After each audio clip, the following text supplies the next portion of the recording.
अमृतमधुर संपूर्ण ज्ञानेश्वरी अध्याय 11 विश्वरूप दर्शन योग. ज्ञानेश्वरी श्लोक 1 ते 4 ओवी 1 ते 122. अर्जुन म्हणाला, हे श्रीकृष्णा, माझ्यावर अनुग्रह करण्यासाठी परमगुह्य अध्यात्मक विषयक जो उपदेश केला त्यामुळे माझे अज्ञान नाहीसे झाले. हे कमलनेत्रा, मी भूतांची उत्पत्ती व प्रलय आपल्याकडूनच विस्तारपूर्वक ऐकला. हे परमेश्वरा, आपण आपणाविषयी जसे सांगत आहात तसेच आहे, परंतु आपले ज्ञान, ऐश्वर्य, शक्ती, बल, वीर्य आणि तेजयुक्त रूप प्रत्यक्ष पाहण्याची मला इच्छा आहे.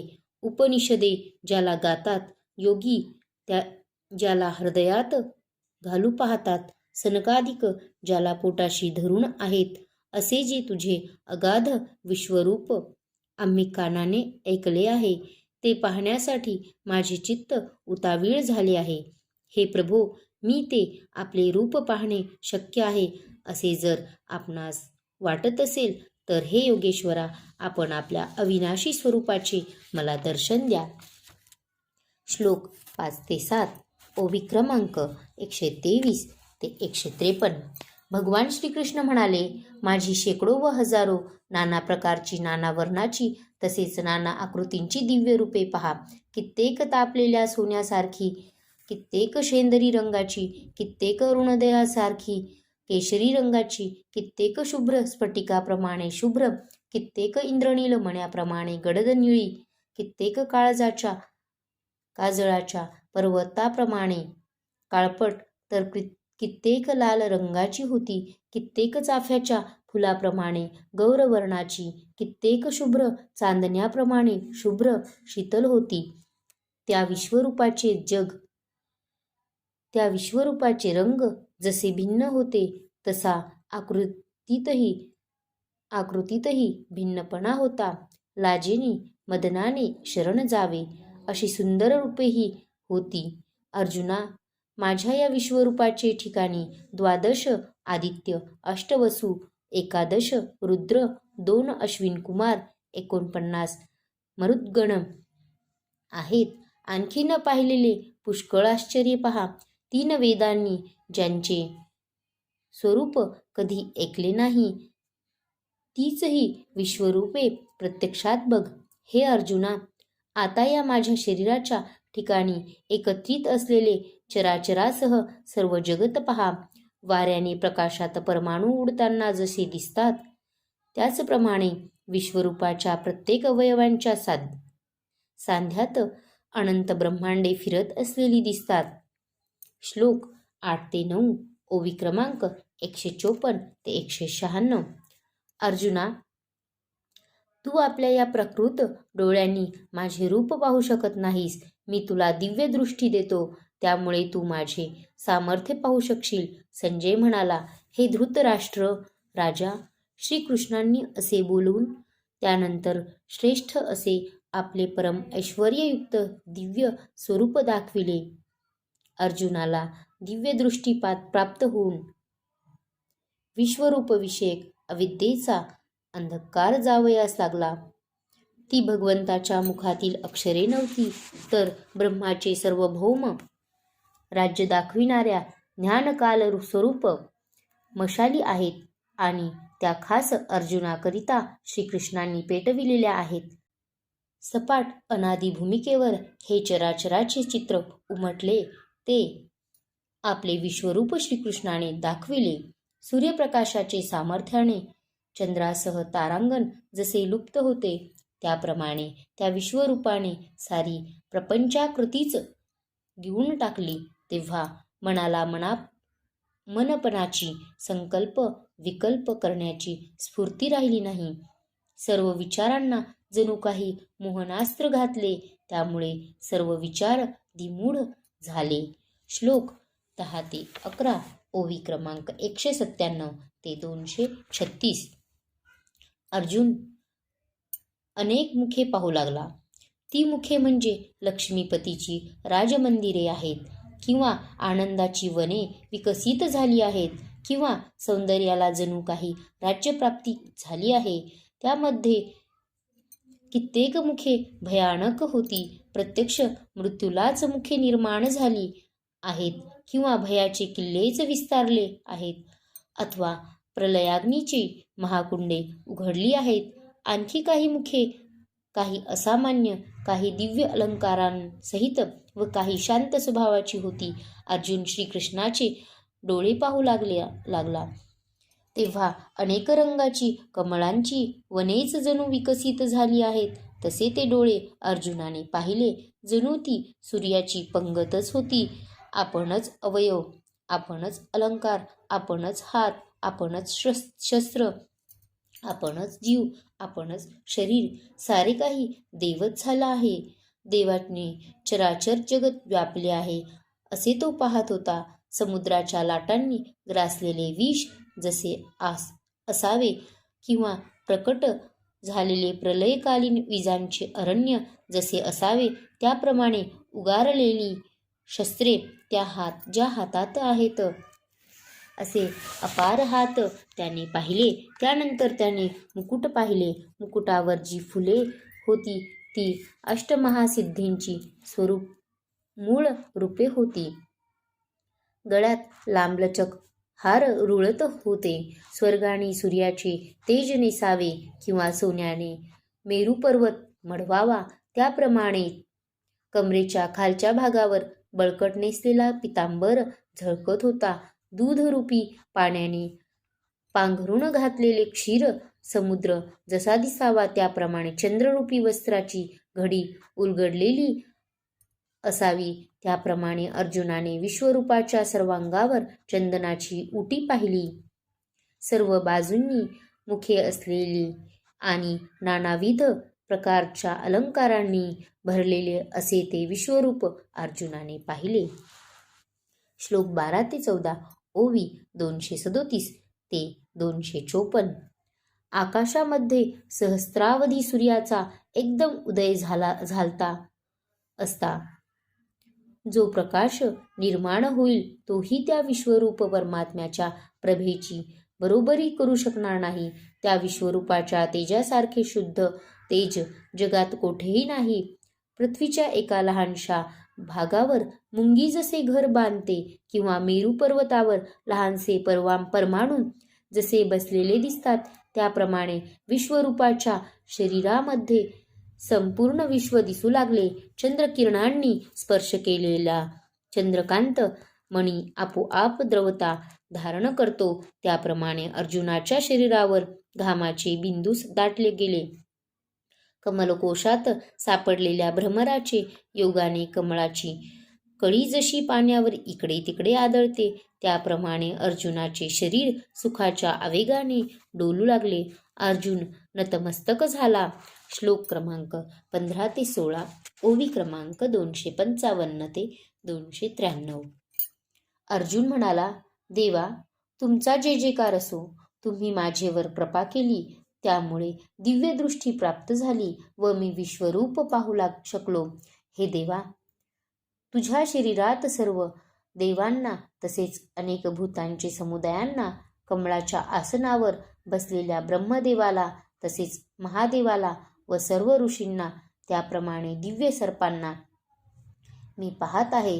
हे संपूर्ण विश्वाचे स्वामी आपणाला अनेक हात, उदरे, मुखे व नेत्र असलेले सर्व बाजूंनी अनंत रूपे असलेली मी पाहत आहे. हे विश्वरूपा आपला न अंत आहे न मध्य आहे आणि न आदी आहे. देवा तुझ्या विश्वरूपापुढे स्वर्ग, पाताळ, पृथ्वी, दिशा, आकाश अशी नावे घेऊन बोलण्याची इच्छा कुंठित झाली आहे. कारण सर्व काही विश्वरूपमयच दिसत आहे. तू सर्व काही आहेस हे पुन्हा पुन्हा विचार करू पाहिले असता जाणले. श्लोक क्रमांक 17 ते 19 ओवी क्रमांक 294 ते 314. हे विश्वेश्वरा मनातील इच्छा प्रकट झाल्याबरोबर तितक्याच तातडीने तू एकदम विश्वरूप झालास म्हणून तोच तू आहेस हे मी जाणतो. आता आश्चर्य करण्यास सावकाश आश्चर्य करण्यास अवकाश राहिला नाही. या आश्चर्याने माझे चित्त दिमूढ झाले आहे. तुझ्या तेजाचा प्रखरपणा अद्भुत आहे. जणू काही महातेजाच्या महासागरात संपूर्ण आकाश झाकले आहे. हे तेज आता मला सहन होत नाही. देवा, तुझ्या व्यापकपणाला व तेजाला अंतच नाही. त्याचे ज्ञान प्राप्त करून घ्यावे असे आपणच या विश्वाचे परम आश्रय आहात. तसेच आपणच अनादि धर्माचे रक्षक, आपणच अविनाशी सनातन पुरुष आहात असे माझे मत आहे. हे देवा, तू सर्व आकाराचा आधार विश्वरूप ठेवण्याचे स्थान आहे. तू वेदप्रणीत सनातन धर्माचा जिव्हाळा आहे.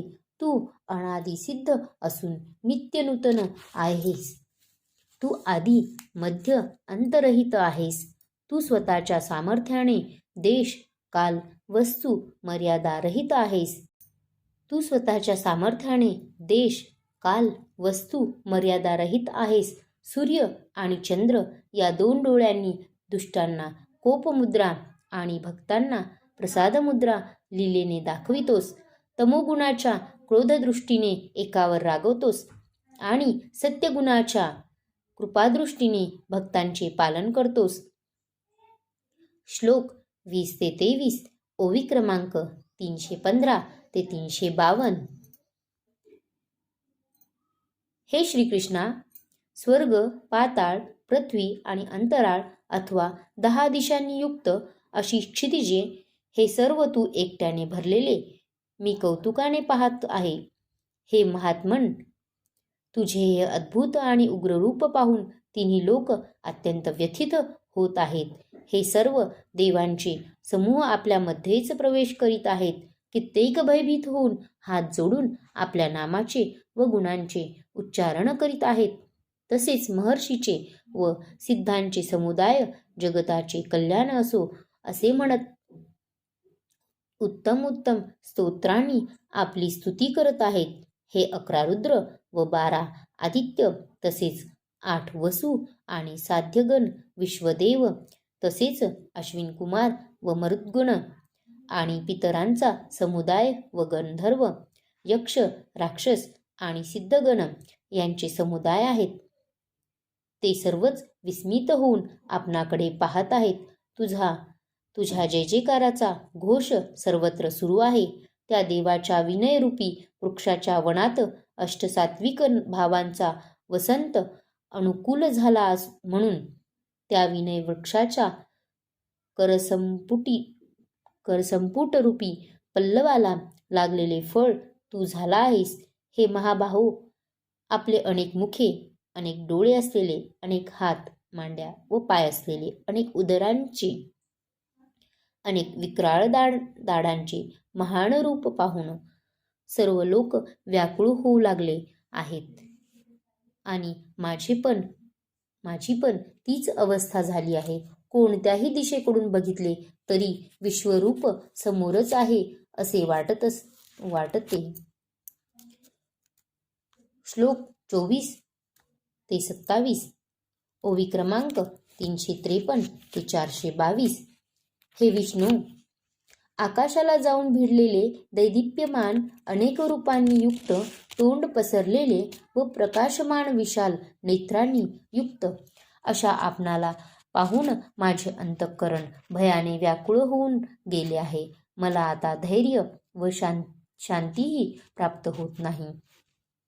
आपली विक्राळ दाढांची व प्रलयाग्नी सारखी मुखे पाहून मला दिशा समजेनाशा झाल्या आहेत. सुखही लाभेनासे झाले आहेत. म्हणून हे देवाधिदेवा, जगन्निवासा, प्रसन्न व्हा. आपली ही विश्वरूपात्मक माया आवर आणि मला या महाभयापासून बाहेर काढ. देवा, सर्वत्र मुखे पसरून चहूकडे हे सैन्य गिळीत आहेस. हे आम्हाला प्रत्यक्ष दिसत आहे. हे सर्वही धृतराष्ट्राचे पुत्र राजांचे समुदायासह आपल्या ठिकाणी प्रवेश करीत आहेत आणि पितामह भीष्म पितामह भीष्म, द्रोणाचार्य तसेच तो कर्ण व आमच्या पक्षातीलही प्रमुख योद्ध्याच्यासह सगळेच मोठ्या वेगाने आपल्याशा विक्राळ दाढांच्या भयंकर तोंडात घुसत आहेत व कित्येक छिन्न छिन्न मस्तकांनी आपल्या दातांच्या फटीत अडकलेले दिसत आहेत. देवा, आता हा विश्वरूपावा जळता वारा कोण आवरू शकेल? विषाने भरलेले गगन कोण गिळू शकेल? महाकाळाबरोबर कोण झुंज खेळेल?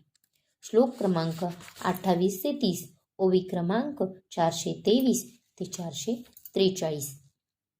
देवा, ज्याप्रमाणे नद्यांचे अनेक जलप्रवाह समुद्राच्या दिशेने धाव घेतात, त्याप्रमाणे हे नरवीरांचे समूहही तुझ्या प्रज्वलित मुखामध्ये शिरत आहेत.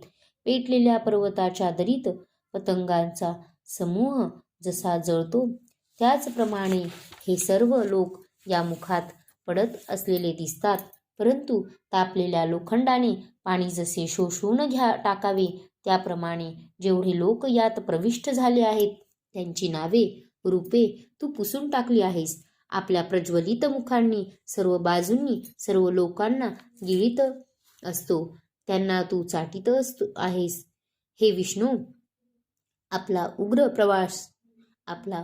प्रकाश संपूर्ण जगताला तेजाने परिपूर्ण भरून तापवित आहे. समुद्राचा एक एक घोट करून प्यावा, किंवा पर्वताचा घास करून घट्ट गिळून टाकावा, अथवा संपूर्ण ब्रह्मांड दाढेखाली सहजच घालवावे, किंवा सर्व दिशा गिळून टाकाव्या, आकाशातील चांदण्या चावून खाव्यात, अशी तुला हाव होत आहे. या विश्वरूपाच्या जिभेच्या टोकावर त्रिभुवन टेकले आहे. श्लोक क्रमांक 31, ओवी क्रमांक 444 ते 450.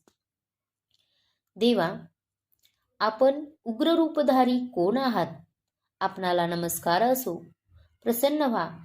आदी स्वरूप अशा आपणाला तत्त्वाने जाणावे अशी मी इच्छा करतो, कारण आपली प्रवृत्ती मला समजलेली नाही. तू यमाशी स्पर्धा का करत आहेस, यासंबंधी तू आपल्या मनातील विचार मला सांग. श्लोक 32 ते 34, ओवी क्रमांक 451 ते 481. श्रीकृष्ण म्हणाले, मी काळ आहे हे निश्चित समज. लोकांचा संहार करण्याकरता मी एवढा वाढलो आहे, आणि याकरता मी पुष्कळ तोंडे पसरली आहेत.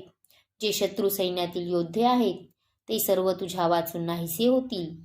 हे सर्व वीर गंधर्व नगरीचे लोट आहेत, पोकळीच्या पेंढ्या आहेत, चित्रातील फळे आहेत, असे जाण. अर्जुना, याकरता तू उठ, युद्धास तयार हो, यश प्राप्त कर, शत्रूंना जिंकून ऐश्वर्य संपन्न अशा राज्याचा भोग घे. मीच या भीष्मादिकांना पूर्वीच मारलेले आहे. तू केवळ निमित्त मात्र हो. अर्जुना, तू युद्धासाठी केवळ निमित्त मात्र हो.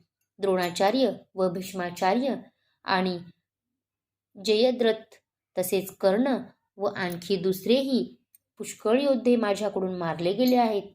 त्या योद्ध्यांना तू मार, भिवू नकोस. निसंशय समरांगणात शत्रूला तू जिंकशील, यासाठी युद्ध कर. श्लोक क्रमांक 35 ते 40, ओवी क्रमांक 382 ते 563.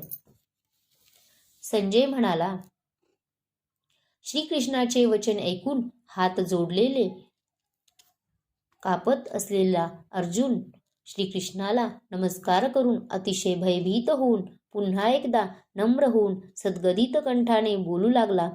हे अंतर्यामी, हे योग्यच आहे की आपल्या नामाच्या आणि प्रभावाच्या कीर्तनाने जग अतिशय हर्षित होते व अनुरक्तही होते. तसेच भयभीत झालेले राक्षस लोक 10 दिशांकडे पळून जातात आणि सर्व सिद्धगणांचे समुदाय नमस्कार करतात. हे महात्मन, ब्रह्मदेवाचाही आदिकर्ता तू व सर्वाहून श्रेष्ठ अशा आपणाला ते का बरे नमस्कार न करतील? कारण हे अनंता, हे देवश, हे जगन्निवासा, जे सत असत आणि त्यांच्याही पलीकडे अर्थात सच्चिदानंदघन ब्रह्म आहे ते आपणच आहात. तू त्रैलोक्याचा जिव्हाळा आहेस, सदा कल्याण स्वरूपा. तू नाशविकार रहित आहेस. तू भावाभाव स्वरूप आहेस, कार्यकारण स्वरूप आहेस, किंवा त्याहीपेक्षा वेगळे जे तत्व ते तू आहेस. प्रकृती पुरुषाचे मूळ अधिष्ठान तू आहेस. महतत्वाची शेवटची मर्यादा तू आहेस. तू स्वतः अनादी पुरातन आहेस. तूच सर्व विश्वाला जगविणारा, तूच सर्व विश्वाचा आश्रय आहेस. भूत भविष्याचे ज्ञान तुझ्या अधीन आहे. श्रुतीच्या डोळ्यांना स्वरूप दर्शनाचे सुख तूच आहेस. तू जगाशी अभिन्न आहेस. त्रैलोक्याच्या आधारभूत असलेल्या मायेला तूच आधार आहेस. म्हणून श्रुतीने तुला परम महाधाम असे म्हटले आहे. कल्पाच्या शेवटी माया तुझ्या स्वरूपात प्रवेश करते. अधिक काय सांगावे. देवानेच हे संपूर्ण विश्व विस्तारले आहे. हे अनंत रूपा, तुझी स्तुती कोणी बरे करावी. देवा, तू वायू, यम, अग्नी, वरुण, चंद्र, ब्रह्मदेव आणि ब्रह्मदेवाचाही पिता आहेस. तुला 1000 वेळा नमस्कार असो. अनंता, तू वायू, तू नियमन करणारा यम, प्राण्यांच्या ठिकाणी जठराग्निव्या रूपाने जो आहे तो तूच आहेस. जगत उत्पन्न करणारा ब्रह्मदेव आणि जगाचा पितामह असलेल्या ब्रह्मदेवाचाही पिता आणि जगाचा प्रपिताही आदिजनक तूच आहेस. आणखी जगात जे जे काही आहे त्याला व्यावहारिक रूप असो वा नसो, पण ते सर्व परमार्थच तूच आहेस. तू जसा आहेस तसा तुला नमस्कार असो. तू जसा आहेस तसा तुला नमस्कार असो. आकाश जसे संपूर्ण पोकळीत पोकळीच होऊन राहते, त्याप्रमाणे सर्व रूपाने व्यापून तू सर्वसाधारण प्राप्त झाला आहेस. अधिक काय सांगावे. हे सर्व विश्व केवळ तूच आहेस, म्हणून तू सर्व आहेस. परंतु क्षीर समुद्रावर क्षीरांच्या लाटा असतात, त्याप्रमाणे तुझ्या अधिष्ठानावर जग असले तरी तुझ्यापेक्षा भिन्न नसल्यावर ते जग तूच आहेस. म्हणून देवा, सर्वापेक्षा तू वेगळा नाहीस. ते माझ्या यथार्थ अनुभवाला आले आहे. सारांश, तूच सर्व आहेस. श्लोक 41 ते 44, ओवी क्रमांक 537 ते 578. आपणाला सखा मानून व आपला हा महिमा न जाणता माझ्याकडून प्रेमाने किंवा प्रमादाने हे कृष्णा, हे यादवा, हे सख्या असे जे काही मुद्दाम म्हटले गेले आहे आणि अच्युता उपहासाने विहार करताना, निजताना, बसताना, भोजन प्रसंगी, एकटे असताना किंवा त्या मित्रांच्या समक्षही मजकडून अपमानित झाला आहात, तरी ज्याचे ऐश्वर्य षडगुण अमर्याद आणि अगम्य आहे, अशा तुला मी क्षमेची प्रार्थना करीत आहे.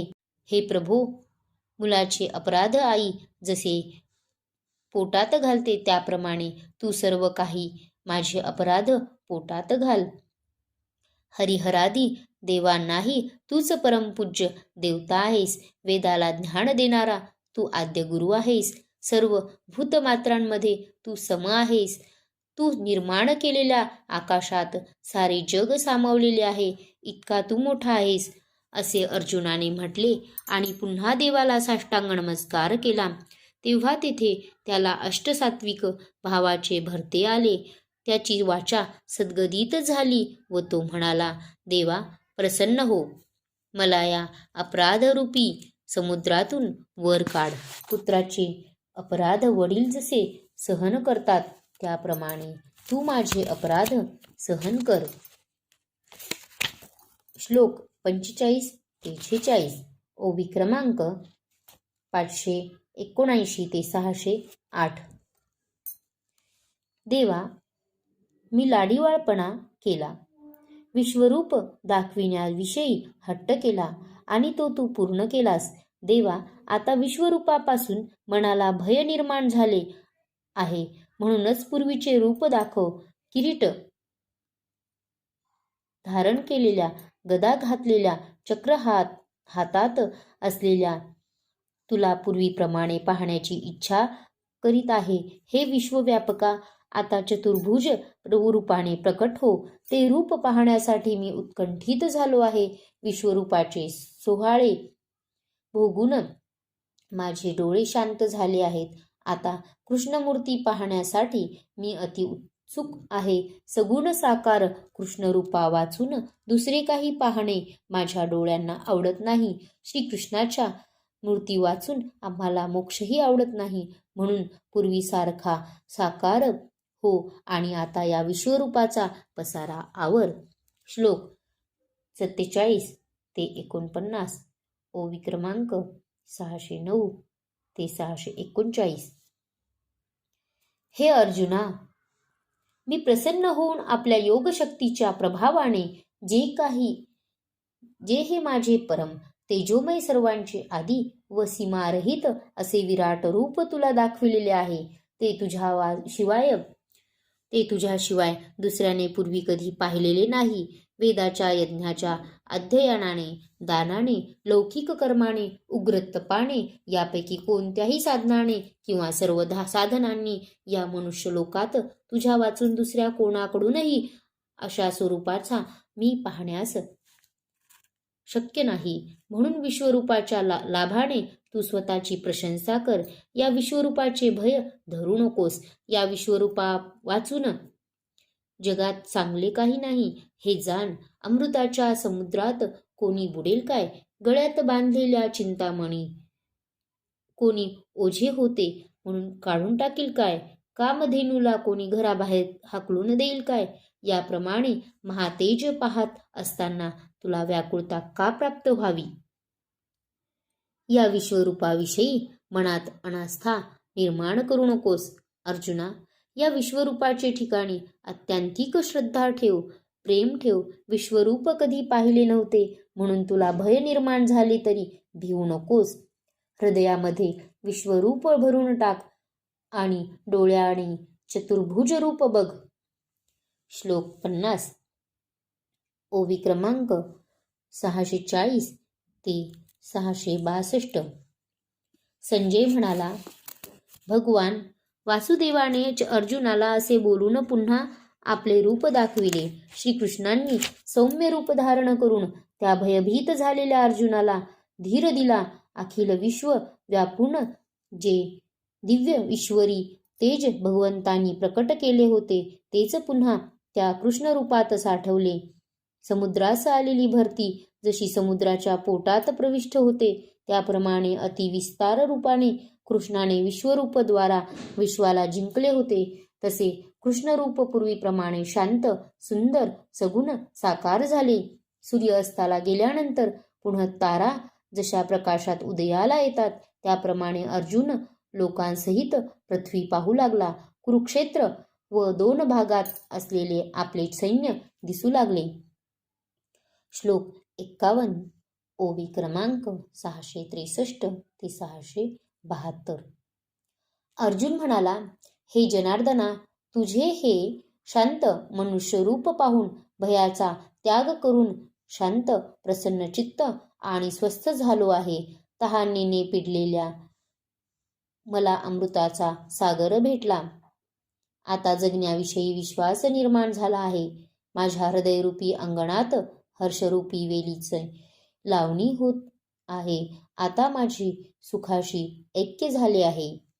श्लोक 52 ते 54, ओवी क्रमांक 673 ते 695. भगवान श्रीकृष्ण म्हणाले, हे अर्जुना, तू जे माझे विश्वरूप पाहिलेस त्याचे दर्शन होणे महाकठीण आहे. देव देखील सर्व काळ या रूपाच्या दर्शनाची इच्छा करतात. कोणतेही साधन विश्वरूपाच्या प्राप्तीचे उपाय होऊ शकत नाही. तू ज्या प्रकाराने मला पाहिले आहेस तशा प्रकारचा मी वेदाने, तपाने, दानाने, यज्ञाने पाहणे शक्य नाही. जर भक्ती हृदयाच्या घरी येऊन चित्ताला वरील भक्तीचे चित्ताशी लग्न होईल तर हे शक्य आहे. ती भक्ती अशी पाहिजे की पावसाच्या धारा जशा वर्षावाकरिता पृथ्वी वाचून दुसरी गती जाणत नाहीत, त्याप्रमाणे इंद्रिये आणि अंतर्प्रवृत्ती यांच्या संकारासह न आवरणाऱ्या अखंड प्रेमाने माझ्याशी एकरूप होऊन माझ्यामध्ये संचारणे याला भक्ती म्हणतात. माझ्या सगुण रूपापासून मुंगीपर्यंत चराचरात भक्ती करण्याकरिता द्वैतांची भ्रांती नसावी. एका भगवंता वाचून दुसरी प्रचितीच नसावी याला भक्ती असे म्हणतात. तेजाची खाण असलेला सूर्य जोपर्यंत उदयाला येत नाही तोपर्यंत अंधार आकाशरूप होऊन असतो, मग उदयाला आल्यानंतर एकदम प्रकाशरूप होतो. त्याप्रमाणे माझा साक्षात्कार झाला असता देहादिकांचे ठिकाणी अहंकाराचे पुन्हा पुन्हा येणे संपते आणि अहंकाराचा लोप झाला असता द्वैत जाते. द्वैत संपले की अखंड आनंद शिल्लक राहतो. श्लोक 55 ओवी क्रमांक 696 ते 708. अर्जुना, जो माझ्याकरिता कर्म करणारा, मला प्राप्तव्य मानणारा, माझा भक्त, संगरहित आणि सर्व भूताविषयी वैरभावरहित होतो, तो मला प्राप्त होतो. ज्याला इह परलोक मीच झालो आहे किंवा ज्याच्या लौकिक वैदिक कर्माला प्राप्तव्य मीच झालो आहे, मीच ज्याच्या जगण्याचे फळ आहे. ही माणसे आहेत, हे पशु आहेत, हे पक्षी आहेत, हे देव गंधर्व पितर आहेत, हे वृक्ष आहेत, अशी द्वैताची भाषा जो विसरला आहे, ज्याच्या दृष्टीला मीच सर्वत्र दिसतो, पोकळीमध्येही जो मला पाहतो, पाहण्याची क्रियाही मीच आहे, हे जो जाणतो व जाणण्याची क्रियाही मीच आहे हे समजतो, जो सदैव नतमस्तक असतो, अंतःकरणापासून सर्वांना सदैव नमस्कार करत असतो, त्याच्या मनात कोणत्याही प्रकारचा वैरभाव नसतो, मीच सर्वत्र आहे हे जाणल्यामुळे सर्व प्रकारचे द्वैत वैर संपलेले असते. सर्वत्र मला पाहून त्याच्या हृदयापासून सतत प्रेम प्रकट होते व ते प्रेम त्याचे भजन असते. हे प्रेममय भजन अखंड चालू असते. तो भक्त शुद्ध निस्वार्थ प्रेमामुळे माझ्याशी एकरूप झालेला असतो. संत ज्ञानदेव म्हणतात, मी शुद्ध सात्विक श्रद्धेचे अंजली भरून ओव्यारूपी मोकळी फुले विश्वरूपाच्या दोन्ही पायावर अर्पण केली. ज्ञानेश्वर माऊली, ज्ञानराज माऊली, ज्ञानेश्वर माऊली, ज्ञानराज माऊली.